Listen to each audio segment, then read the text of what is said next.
नमस्कार दोस्तों, मैं आप लोग के लिए आज जो है कि केमिस्ट्री में कुछ महत्वपूर्ण बातें लेके आया हूँ और मैं चाहूँगा कि आप जो है कि उसे नोट करें। तो यदि आप मेरे चैनल को सब्सक्राइब नहीं किए तो प्लीज़ सब्सक्राइब ज़रूर कीजिएगा। दोस्तों, आज मैं बताने वाला हूँ आप लोग को सबसे पहले पीएच मान के बारे में, पीएच वैल्यू। ठीक है, पीएच वैल्यू के बारे में बताऊंगा कि पीएच मान क्या होता है।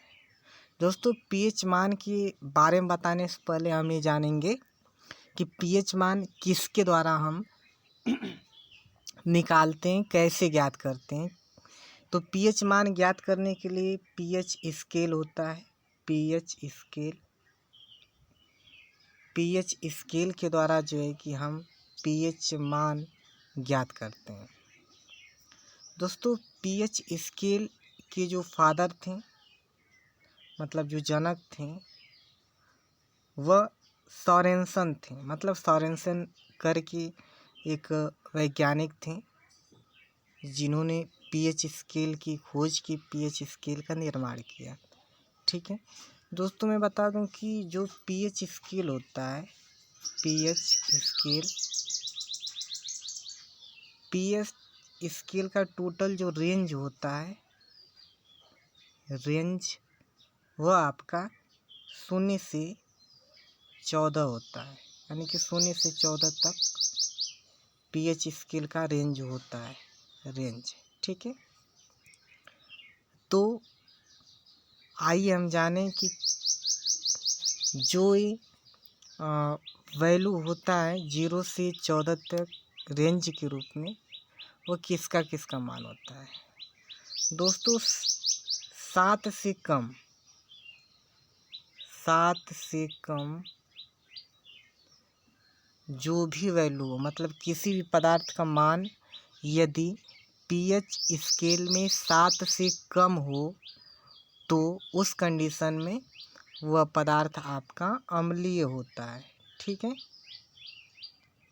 अम्लीय होता है।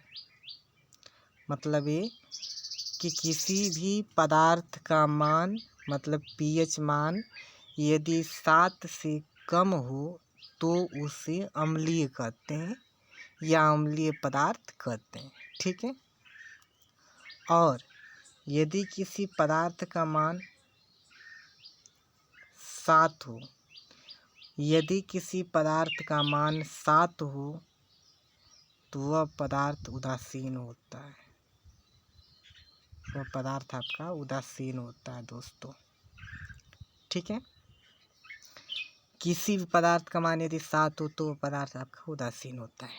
ठीक है, और यदि किसी पदार्थ का मान 7 से अधिक हो, 7 से अधिक किसी पदार्थ का मान हो तो वह पदार्थ क्षारीय कहलाता है। वह पदार्थ आपका क्षारीय कहलाता है। ठीक है, 7 से अधिक किसी पदार्थ का मान 7 से अधिक हो तो वह पदार्थ आपका क्षारीय कहलाता है। ठीक है, तो हम लोग जान गए कि पीएच स्केल में कितने से कितने वैल्यू तक अम्लीय होता है, कितने वैल्यू तक उदासीन होता है, कितने वैल्यू तक जो है कि क्षारीय होता है। तो हम लोग इतना जान चुके हैं। तो आइए हम आज आप लोग को कुछ ऐसे पदार्थ हैं जिनके बारे में उनका मैं जो है कि पीएच मान बताने वाला हूँ। तो प्लीज़ आइए देखते हैं। दोस्तों, जो जल होता है, जल का पीएच मान जो होता है वो आपका 7 होता है। ठीक है, अब इसका पीएच मान 7 है तो ये 7 क्या है, उदासीन है।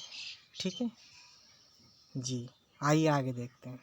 दोस्तों, आगे यदि हम दूध की बात करते हैं, तो दूध का जो पीएच मान होता है वह आपका 6.4 होता है। ठीक है, दूध का पीएच मान 6.4 होता है। दोस्तों, यह 6.4 7 से कम है, तो यह 6.4 यानी कि जो दूध है क्या होगा, आपका अम्लीय के अंतर्गत आएगा। ठीक है दोस्तों, अगला सिरकी की बात करते हैं। सिरकी का जो पीएच मान होता है वह आपका 3 होता है। ठीक है जी, आइए आगे देखते हैं। आगे आपका जो मानव रक्त है, मानव रक्त यानी कि ह्यूमन ब्लड, तो इसका जो पीएच मान होता है वो आपका 7.4 होता है। दोस्तों मानव रक्त, मानव के खून का, मानव के रक्त का जो पीएच मान होता है वो आपका 7.4 होता है। आइए आगे देखते हैं। नींबू रस यानी कि नींबू का जो पीएच मान होता है वह आपका 2.4 होता है। दोस्तों नींबू का पीएच मान, पीएच वैल्यू आपका होता है 2.4। ठीक है, आइए आगे देखा जाए। इस तरह अनेक प्रकार के देखेंगे। दोस्तों पीएच मान का, पीएच वैल्यू का मतलब आप लोग समझते होंगे। पीएच का फुल नेम बता दूं मैं बीच में वीडियो के। पीएच का पूरा नाम होता है, फुल नेम ऑफ पीएच होता है आपका पोटेंशियल ऑफ हाइड्रोजन होता है। पोटेंशियल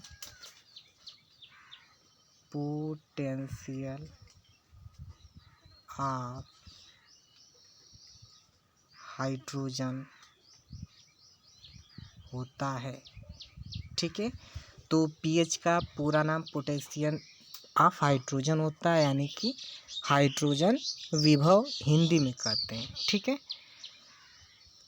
तो आइए दोस्तों आगे देखें हम लोग। शराब का पीएच मान देखते हैं आगे। शराब का पीएच मान होता है 2.8। आगे देखा जाए मानव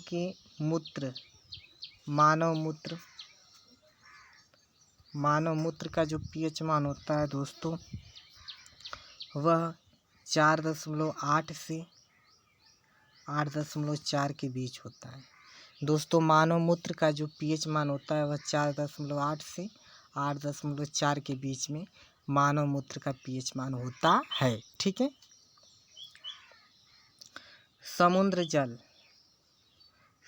जल जानते होंगे। समुद्र का जो पानी होता है वो खारा होता है, नमकीन होता है, तो उसका जो पीएच मान होता है वो 8.5 होता है।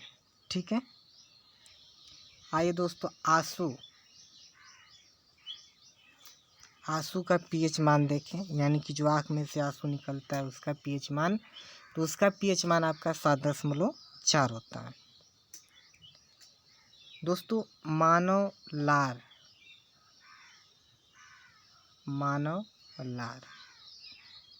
के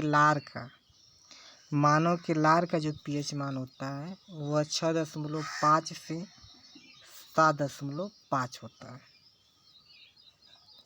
इसी तरह दोस्तों अचार का देखा जाए। अचार का जो पीएच मान होता है वह जो है कि 3.5 से 3.9 होता है, यानी कि अचार का पीएच मान 3.5 से 3.9 के बीच होता है। ठीक है, इसी के साथ आगे देखा जाए टमाटर का पीएच मान, पीएच वैल्यू टमाटर के देखा जाए। दोस्तों टमाटर का पीएच मान होता है 4.5 टमाटर का पीएच मान होता है। दोस्तों रोटी का पीएच मान देखा जाए। रोटी का जो पीएच मान होता है वह आपका 5.3 से 5.8 होता है। रोटी का पीएच मान 5.3 से 5.8 के बीच में होता है। ठीक है, रोटी के बाद हम देखते हैं मलाई मक्खन, यानी कि मक्खन जो होता है उसका पीएच मान, तो मक्खन का पीएच मान 6.1 से 6.4 के बीच में होता है। मक्खन का पीएच मान 6.1 से 6.4 के बीच होता है। ठीक है। और लास्ट हम लोग देखते हैं दोस्तों मछली का पीएच मान। मछली का पीएच मान, तो मछली का पीएच मान 6.6 से 6.8, मतलब है कि जितनी भी मछलियां हैं सभी मछलियों का पीएच मान 6.6 से 6.8 के बीच में होता है, या 6.6 या 6.8, मतलब इन दोनों के बीच में मछलियों के जो पीएच मान होते हैं वो पाए जाते हैं। ठीक है। तो ये थे कुछ पीएच मान, कुछ पदार्थों के, कुछ जीवों के। दोस्तों ये बहुत ही महत्वपूर्ण पीएच वैल्यू था। यदि इसको तैयार किया जाए तो बहुत ही काम आने वाला है। इसको तैयार किया जाए तो बहुत ही जिसकी उपयोगी होगा। दोस्तों यदि आप लोग मेरे चैनल को सब्सक्राइब नहीं किए हैं तो प्लीज़ चैनल को सब्सक्राइब ज़रूर कीजिएगा, ताकि मैं अनेक प्रकार के वीडियोज, अनेक प्रकार की जानकारी आप लोगों तक पहुंचा सकूं। Thanks for watching. धन्यवाद।